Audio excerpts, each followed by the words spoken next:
Hi everyone and welcome to another review here on Theme Park Worldwide.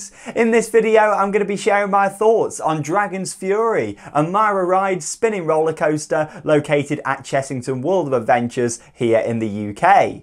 Now Dragon's Fury opened back in 2004. It was actually as part of a deal with Maurer Rides that at the time the Two Swords Group, of course now known as Merlin Entertainments, they actually did with the company to produce two of these Maurer spinning coasters, both to open in the same year, of course. Spinball Whizzer at Alton Towers and Dragon's Fury at Chessington World of Adventures. And as much as Spinball Whizzer is a great ride, I think Chessington got the better end of the deal with this one. Fantastic layout, beautifully themed, and yeah, it's all based around the Land of the Dragons themed area that was the new area for 2004 that of course does feature a play area, a couple of other flat rides, and it's overall a nice little themed area. But yeah, the actual coaster itself I think is one of the most underrated roller coasters here in the UK. It's a brilliant ride and I'm going to share my thoughts all about it in this video. So like I say, with the Land of the Dragons themed area, it's one of the smaller areas at the park, but you know what, it's got a lot of theme in it, it's got quite a lot of detail to it.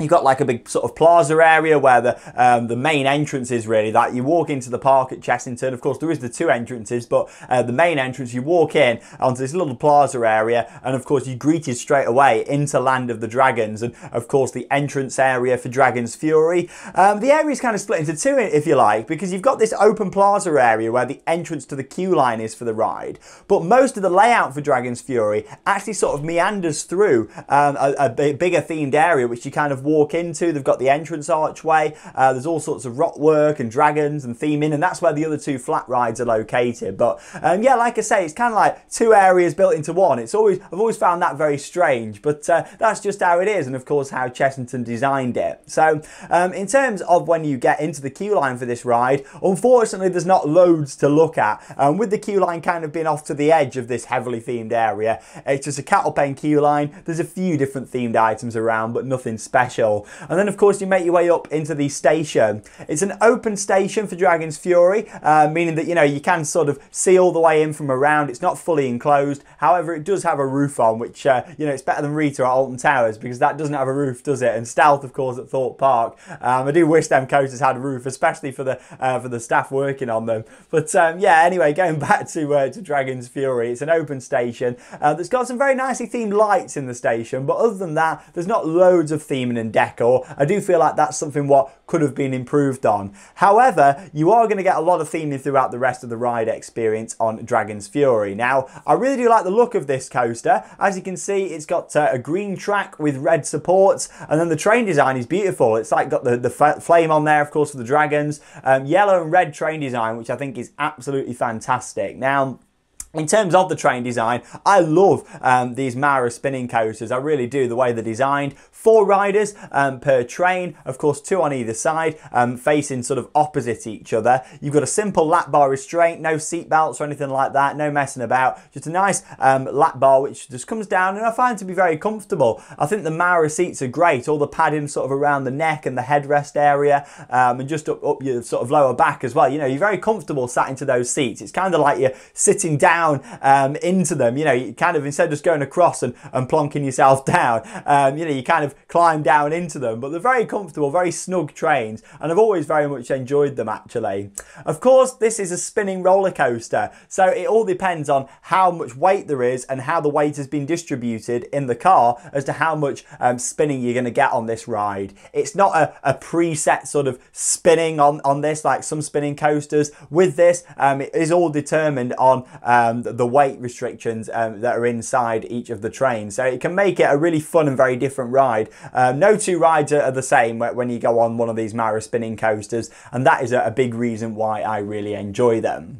So, like I say, you've had your lap bars checked, you sat nice and snug, comfortable in the train, and up you go, start to climb the lift hill on Dragon's Fury, which is very noisy. You can hear it from a lot around the park. It used to be worse than it is now, because they did some changes to it because of complaints, but yeah, it's still pretty noisy, but I tell you what, it takes the lift hill with quite some speed, and of course, once you get up to the top, you do get a nice view, but you don't really get to see it for very long because you're straight round and then down the first drop on this fantastic spinning roller coaster. Now, Now this is a curved drop which kind of banks down to the right, and it's pretty steep actually for a family roller coaster. Pretty steep drop. Bear in mind at this point you don't really spin or anything like that. It's more about you know, if you're going up the lift hill facing in one direction, that's the way that you're going to be you know, for that first sort of portion of the ride going down the drop. But then when you get to the bottom of the drop, that's when you can start to spin, of course depending on the weight that you've got inside the train, and then you go up into the horseshoe element, which is very thrilling.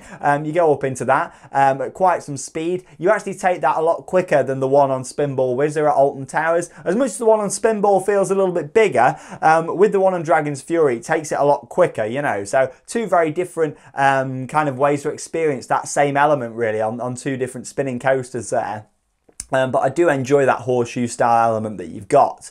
Following on from that, you then drop down and kind of make your way you know, up into a right-hand curve and into a block break section. Because of how this ride is designed, it can run multiple trains, and of course each train only seats 4 people. So to allow them to run lots of trains on the circuit, they need to have these mid-course sections, these block sections that of course keep it safe, to make sure that all the trains are spread out evenly throughout the ride, and just to make sure that things are running well. So you do find on these Maurer spinning coasters, there's a lot of these block sections. Don't mind though, because it goes over them nice and quick, doesn't particularly slow down the train much. It's more just there as like a fail-safe really, just to make sure that everything's going to be okay with the operation of the ride. So after you've kind of made your way down from that, bear in mind you normally have quite a bit of spinning coming out of that horseshoe element as well. Like I say, it does all depend on how much weight there is and how it's been distributed. However, you're normally going to get a good spin round. I always find that, you know, you get a better spin normally on Dragon's Fury than you do on Spinball Whizzer, but again, you know, that can vary. It all depends on those weight distributions on the ride. Of course, following on from that, you then make your way down another little drop out of that section, and you get a nice little bit of airtime out of that as well, which is great. And then you kind of drop head round to the left and up into another of these block sections, which it takes at quite some speed before making its way down a curved drop to the left and into an airtime hill. Now, I do love how this part of the ride is designed. It's my favourite part of Dragon's Fury. Bear in mind, you're going past all the theming. You've got like the play area that interacts with it all, so that means there's a lot of big theme structures and rock work around, and it just means that you're intertwining with things that makes the ride even more exciting, in my opinion. And of course, then yeah, you head down this this drop underneath, kind of where you've just been before, with all the theming and the structure there for the ride, which is certainly fantastic. And it's very fast around there, and you whip straight up then into a nice airtime hill, which it takes with quite some speed. And yeah, that whole section there is my favourite part of the ride. You know, coming out of that mid-course, dropping down to the left through the theming, and then up into the airtime hill. I just think that's, you know, a brilliant part of the layout. Bear in mind, John Wardley, roller coaster legend, of course the designer himself of the legendary Nemesis at Alton Towers and many other great rides, was involved in the layout for Dragon's Fury. And you can tell, especially at that section, with how it's intertwines with that part of the land of the dragons. After you've made your way through that airtime hill, you drop down, and it's kind of like a gradual sort of drop to the left really, before heading up into another one of those famous block break sections that, yeah, I'm sure you're all used to by now in this review, and if you've been on the ride you'll know. But like I say, it doesn't really affect the ride experience. It's more just, you know, they are there just as like a safety feature. It's not about actually slowing the train down or anything like that. After that, you kind of make your way down into an intense downward helix, which again is brilliant. Probably my second favourite part of the ride that I do enjoy. This downward helix, it takes with quite some speed, it's intense, and yeah, you do get some good spinning on that section normally too. Now, that would be a fantastic layout for this ride. However, that isn't the end, because you then make your way up into a second lift hill, which it only takes a few seconds to climb because it's already got quite a bit of momentum by the time it gets to that point. But the second lift hill on this is certainly very different, and sometimes you will spin round on this lift hill, again based on the weight distribution, but yeah, you'll spin round on there, which is quite fun, and certainly a little bit different as well. Coming out of that, you make your way into an S-bend, which it takes with quite some speed, because when it releases off the lift chain, you've got quite a bit of speed still. And yeah, you go through an S-bend, there's no real banking or anything like that. So it's quite a weird sort of wacky element that's on Dragon's Fury that, again, you don't get on Spinball Whizzer. And then following on from that, there's like a curved drop, which is good fun. And then a double up, which is a nice element to have on a spinning coaster. Again, something you don't get on Spinball Whizzer. Of course, you know, where we're talking, you've dropped down, and then you're up once, and then up again. again, kind of an element that's used a lot on wooden coasters really, but yeah, this is fantastic on Dragon's Fury, that double up elements. Following on from that, you go through another set of these block breaks. Oh, blimey, so many, isn't there, on this ride? But like I said, they don't affect it too much.